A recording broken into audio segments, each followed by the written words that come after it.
युवाओं को सपने दिखाकर, राज्य की जनता को झूठ बोलकर सत्ता में आई जेएमएम कांग्रेस और राजद की सरकार के खिलाफ अब युवा आक्रोशित है, क्योंकि वर्तमान सरकार ने आज तक जो भी परीक्षाएं ली हैं, उन सभी परीक्षाओं में गड़बड़ियां सामने आई हैं। ऐसे में राज्य सरकार को चाहिए कि वो युवाओं के हित में इन सभी परीक्षाओं की गड़बड़ियों की जांच सीबीआई से कराई जाए। उक्त बातें नेता प्रतिपक्ष अमर कुमार बावरी ने आज भाजपा के प्रदेश कार्यालय में प्रेस कॉन्फ्रेंस के जरिए संवाददाताओं को संबोधित करते हुए कहा।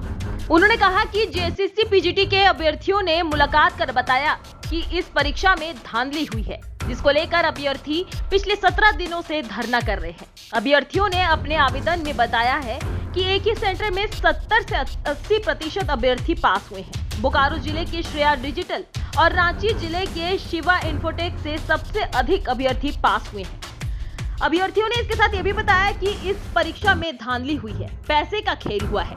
परीक्षा आयोजित करने के लिए जिस एजेंसी को नियुक्त किया गया है वह पहले से ही ब्लैक लिस्ट है। राज्य सरकार ने एसआईटी गठन कर जांच करवाने का फैसला भी लिया है, लेकिन अभी तक कोई भी गिरफ्तारी नहीं की गई है। देखिए रिपोर्ट।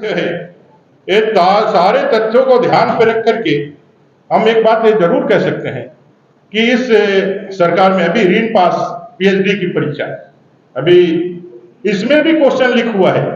टेलीग्राम इंस्टाग्राम में पता चल रहा है कि भाई क्या हुआ। ये झारखंड जो है पेपर लीक का, परीक्षा में सेटिंग करने का कई एक तरह से ये हब बन गया है। इसका मास्टरमाइंड कौन है? जब इस तरह के परीक्षाओं में पकड़ाने वाले लोग विधानसभा के स्टाफ के रूप में चिन्हित किए जाते हैं, पकड़े जाते हैं और उनका सीधा संपर्क राज्य के कदावर मंत्री से जुड़ता है। कई एक सूचनाएं आती हैं कि राज्य में जो रहने वाले मंत्री हैं और उनके सत्ताधारी दल के विधायक हैं, वो सारे लोग इसमें कहीं ना कहीं पीछे से, ये तो जांच का विषय है, लेकिन ये बात छन करके आ रही है कि उनके सह पर, उनके देखरेख में, उनके इच्छा से ये सारा फोकस चल रहा है और झारखंडी बच्चों के भविष्य के साथ खिलवाड़ हो रहा है। किसी भी योग्यता क्षमतावान बच्चे का नौकरी पात्रता, एक तो परीक्षा में आप लिखते हैं पढ़ा लिखा लड़का है, मेहनत करके आता है, जब वो किसी प्रकार से फेल होता है तो पहले उसका मोरल डाउन होता है कि मैं पास नहीं कर पाया। और दूसरा, जब उसको पता चलता है कि उसका फेल करने में कोई क्षमतावान परीक्षार्थी नहीं है, उसको फेल करने में सरकार और सरकार की एजेंसियां पैसे और भ्रष्टाचार के दम पर कर रही है, तो उसका मनोबल घटता ही है। साथ साथ व्यवस्था के प्रति एक नाराजगी, एक जनाक्रोश और एक असंतोष पैदा होता है, जिससे राज्य का लॉ एंड ऑर्डर भी प्रभावित होता है। तो मेरा कुल मिलाकर के इस चंपाई सोरेन जी की सरकार से यह डिमांड है कि पीजीटी की परीक्षा की जांच अच्छी तरीके से हो।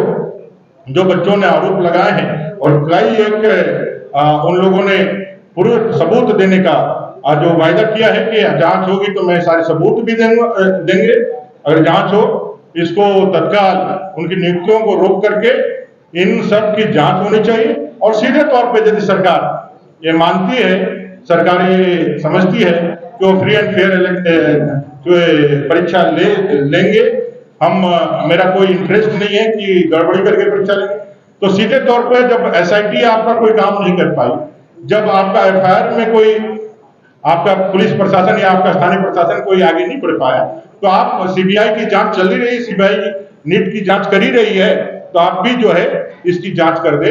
और तीसरा, अभ्यर्थियों से जो करना चाहता हूं, जो लोग लालच में आकर के कोई यदि आपका पैसा लेकर के आप नौकरियों में लाता है, तो 4 महीने बाद जब जनता की सरकार भारतीय जनता पार्टी के नेतृत्व में बनेगी, तो ऐसे सारे लोगों का जांच करा करके अगर यदि गलत पाए जाते हैं तो उनकी नौकरियां भी जाएगी और उनको जो है कानूनी कार्रवाई का भी सामना करना पड़ेगा।